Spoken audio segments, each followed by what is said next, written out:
welcome to today's podcast. My name is Myros Zaspopoulos. We are doing this podcast as part of the Prevent project, which is funded by Erasmus+. Today we delve into some of the most fascinating topics in the world of science and technology, and we will be discussing a topic that has had a significant impact on many communities around the world, the earthquakes. We will explore what they are, how they occur, and the technologies we use to predict and mitigate their effects. We'll also discuss some of the history's most powerful earthquakes. Joining me today is Dr. Panagiotta Nicolaou, who will be sharing her knowledge and experience on the topic. Hello, Maria. Thank you very much for the invitation, and I'm glad that I'm here to discuss this interesting topic. Let's get started. Could you please explain what an earthquake is? Of course, I can. Actually, an earthquake can happen when strain energy in the Earth's crust is suddenly released. In this way, it causes waves of shaking. Earthquakes are among the deadliest natural hazards, which is very common. Basically, according to the National Earthquake Information Center, it is found that approximately 20,000 earthquakes are recorded every year.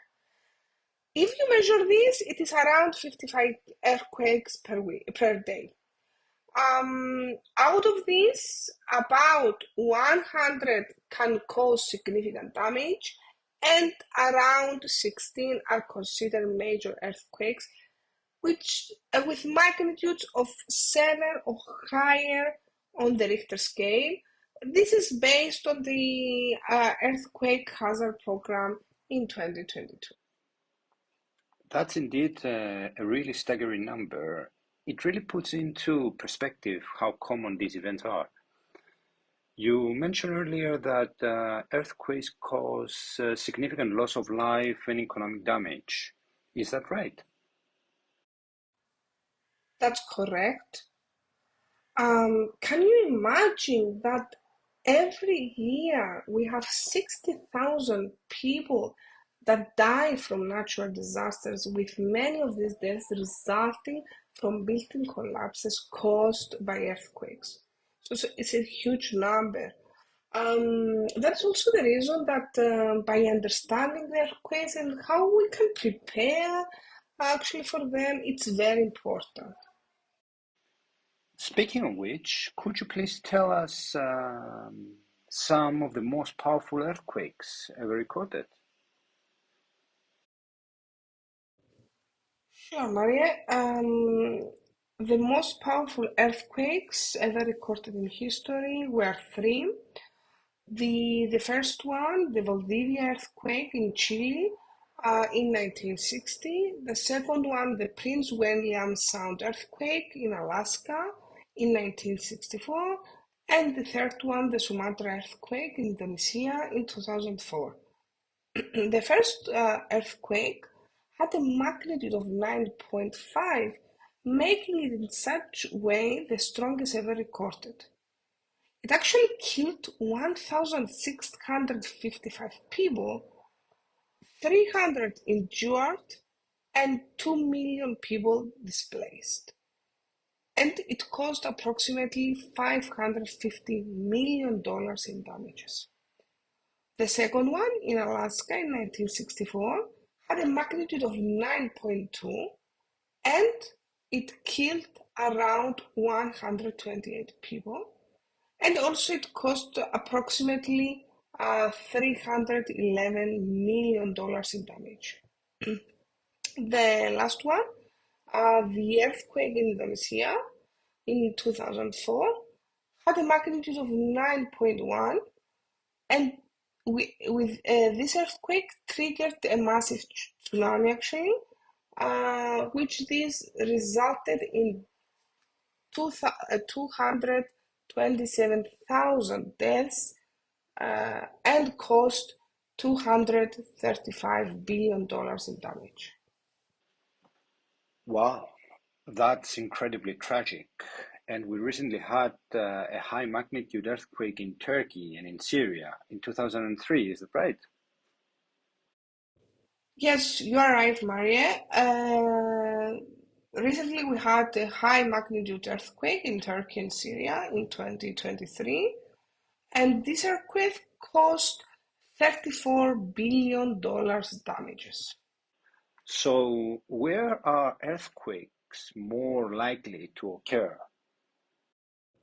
The most earthquake-prone countries include Japan, Indonesia, China, the Philippines, Iran, Turkey, Peru, USA, Italy, and Mexico.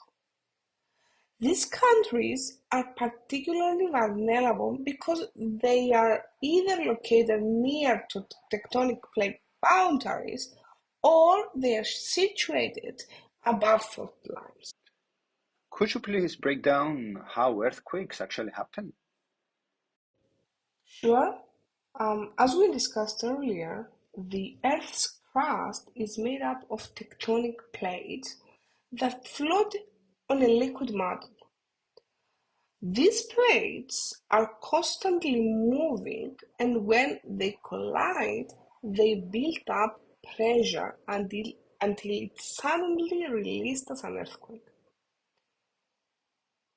There are three types of movements that cause earthquakes: the normal, the reverse, and strike slip.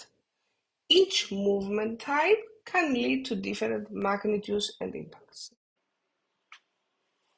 Now, let's talk a little bit about how we could use technology in order to predict or detect earthquakes. Okay, so actually there are technologies called earthquake early warning systems that provide alerts minutes or even seconds before an earthquake hits, which these systems can be life-saving. And what about other technologies? Okay, so besides these earthquake early warning systems, there are other tools like seismometers, accelerometers, global navigation, satellite systems, and even infrasound technology, which they detect sound waves that are generated by earthquakes. These technologies can help us gather crucial data to predict and monitor seismic activity. So, once an earthquake occurs, how can technology help us respond? Great question, Maria. The UAVs, unnamed aerial vehicles, have become incredibly useful in search and rescue operations. So UAVs can quickly assess the scale of the disaster, locate missing persons, and even identify safe or unsafe areas, providing in such way essential information to rescue teams. From what you say, someone could think that unmanned aerial vehicles like drones could be a very promising technology in managing earthquakes. What do you think about this? Definitely. UAVs or drones, as they called, have become valuable tools for earthquake management and disaster response. They have an ability to quickly access hard to reach areas and also provide real time data and perform also a variety of tasks that make them particularly useful in earthquake scenarios. Um, there are different earthquake management processes that the UAVs can be applied.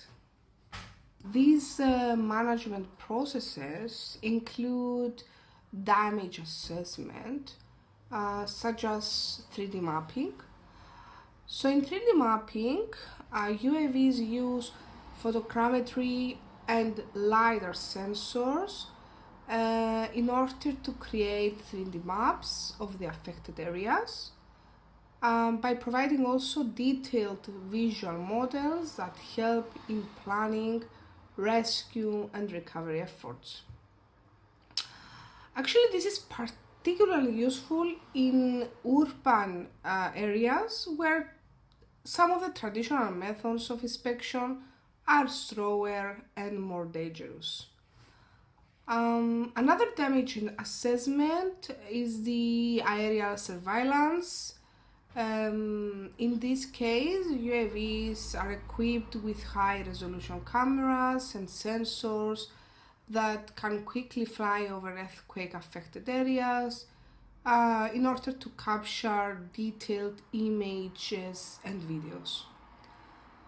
This also allows the authorities to assess the extent of damage to buildings, roads, bridges, and other infrastructure, and this can be done also in real time, which is very important.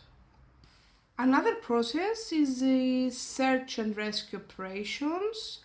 For example, the UAVs with infrared or thermal imaging sensors can locate trapped victims by detecting body heat under debris or in hard to reach locations. This is very crucial because the time is critical for saving lives.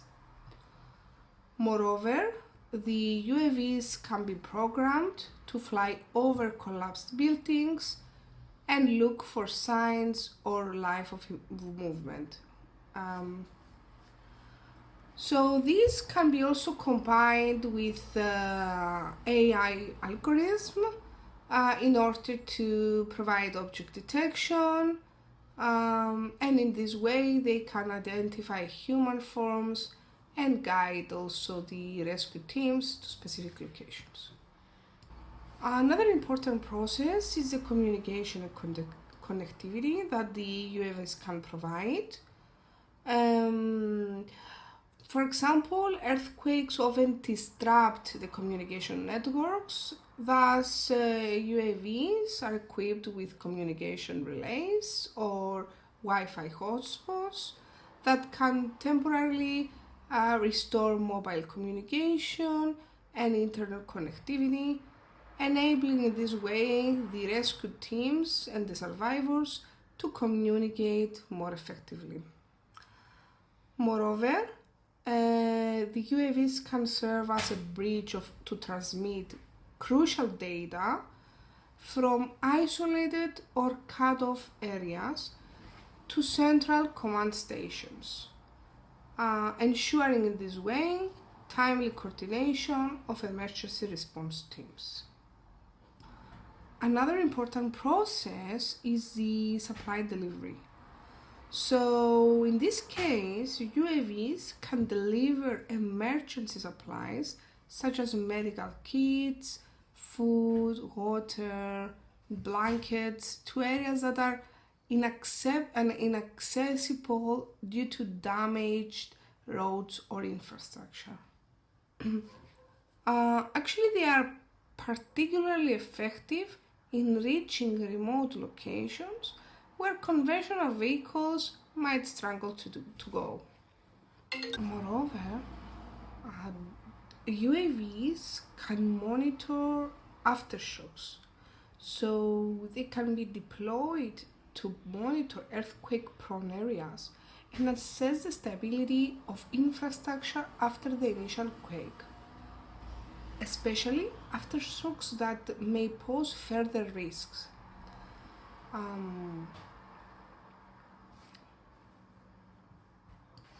The same technology can be also applied in tsunami detection. So the UAVs are equipped with environmental sensors that can also detect landslides or potential tsunami threats after an earthquake. This early detection allows for quicker evacuation and disaster preparedness. It is very important that UAVs can provide traffic management. The UAVs can survey the conditions of roads and bridges, and by this way, they can help first responders to identify viable routes for emergency vehicles. They can also assist in managing traffic by guiding motorists away from damaged areas or bottlenecks. Someone actually may ask why the UAVs can do all these things, can provide all these management processes. This happens because the UAVs are fast, they can be deployed quickly and reach affected areas faster than ground vehicles. They can access dangerous or hard to reach areas such as collapsed buildings, mountains, or flood zones, and this happened because they can fly high. They are also cost effective compared to helicopters or uh, some other aircraft. And last but not least, the UAVs can reduce the risk to human responders by allowing them to remote assess dangerous situations before entering the area. Overall, UAVs enhance earthquake management by providing rapid, accurate, and flexible solutions for both immediate rescue operations and long term recovery planning. You mentioned earlier that satellites play an important role in understanding earthquakes. Could you please elaborate on that? Sure, satellites imagery provides a rapid assessment of earthquake damage. Parameters like spatial resolution, system repeatability, and detection capability allow for detailed analysis of affected areas. Satellites are becoming increasingly essential in assessing damage, especially in the initial stages of an earthquake. That sounds incredibly valuable for emergency responders. Absolutely. With more high resolution satellites that are expected in the coming years, this will become an even more critical tool in disaster response. Before we wrap up, can machine learning help in predicting earthquakes? Yeah, you touch a very hot topic now. Machine learning is showing promising in this field by analyzing data, patterns in seismic data. The machine learning models can help to clarify and predict earthquake signals. However, there's a challenge. The challenge is that these models need a lot of data, and since major earthquakes aren't very frequent, it limits the data available for training. So this is a challenge that we are gonna try to figure it out in the future. Interesting. Are there any recent studies you could share with us? Certainly, there is a recent study by Zhang in 2022.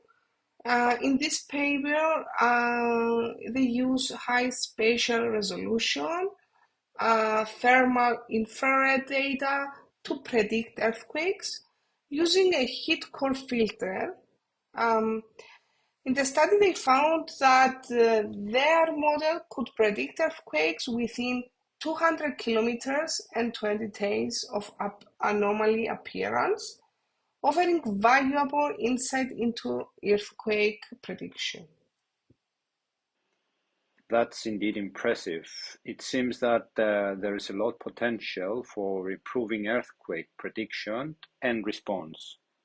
Indeed, there is another recent study by Accur in 2023 that reviewed different deep learning methodologies like CNNs, convolutional neural networks, to use them for natural disaster management. Um,